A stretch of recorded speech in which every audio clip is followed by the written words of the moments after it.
সিলেট নগর জুড়ে শোভা পাচ্ছে বিএনপির ভারপ্রাপ্ত চেয়ারম্যান তারেক রহমানের স্ত্রী ডাক্তার জুবাইদা রহমানের ছবি সম্বলিত পোস্টার। গেল কয়েকদিন ধরে নগরের ব্যস্ততম সড়কগুলোর পাশের দেওয়াল ও বিদ্যুতের খাম্বায় পোস্টারগুলো শোভা পাচ্ছে। পোস্টারে জুবাইদা রহমানকে মর্যাদাপূর্ণ সিলেট ১ আসনে বিএনপির মনোনয়নে প্রার্থী হওয়ার দাবি জানানো হয়েছে। তবে কে বা কারা এই পোস্টার লাগিয়েছেন এ ব্যাপারে কিছুই জানেন না সিলেট বিএনপির শীর্ষ নেতারা। মঙ্গলবার রাত থেকে নগরে ডাক্তার জুবাইদা রহমানের ছবি সম্বলিত পোস্টার সাঁটানো শুরু হয়। নগরের সুবিদবাজার, আম্বরখানা, চৌহাট্টা, জিন্দাবাজার, বন্দরবাজার, সোভানীঘাট উপশহর সহ বিভিন্ন স্থানে সড়কের পাশে কে বা কারা এই পোস্টার সাঁটায়।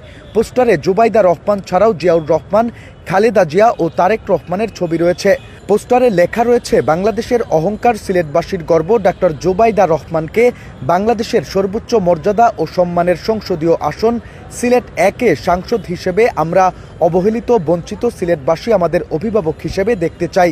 কিন্তু হঠাৎ এই পোস্টার দেখে বিএনপি ও অঙ্গ সংগঠনের নেতা কর্মীদের মধ্যে শুরু হয় নানা আলোচনা। অনেকেই সামাজিক যোগাযোগ মাধ্যমে এ নিয়ে নানা আলোচনা শুরু করেন। পোস্টার প্রসঙ্গে সিলেট মহানগর বিএনপির ভারপ্রাপ্ত সভাপতি রেজাউল হাসান কয়েস লদি বলেন, ডাক্তার জুবাইদা রহমান জিয়া পরিবারের সদস্য এবং তিনি নিজেও নির্যাতিত। তিনি দীর্ঘদিন নির্বাসিত জীবন যাপন করেছেন এবং তিনি এই বৃহত্তর সিলেটের কৃতি সন্তান।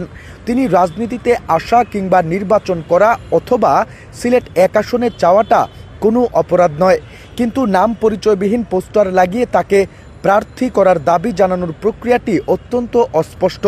বেনামে লাগানো পোস্টারগুলো শিষ্টাচার বহির্ভূত। পোস্টারগুলো লাগানোর কথা কেউই স্বীকার করছে না। রাতের অন্ধকারে একজন সম্মানিত ব্যক্তির ছবি ব্যবহার করে পরিচয় ছাড়া প্রচারণা চালানো আইনসম্মত নয়।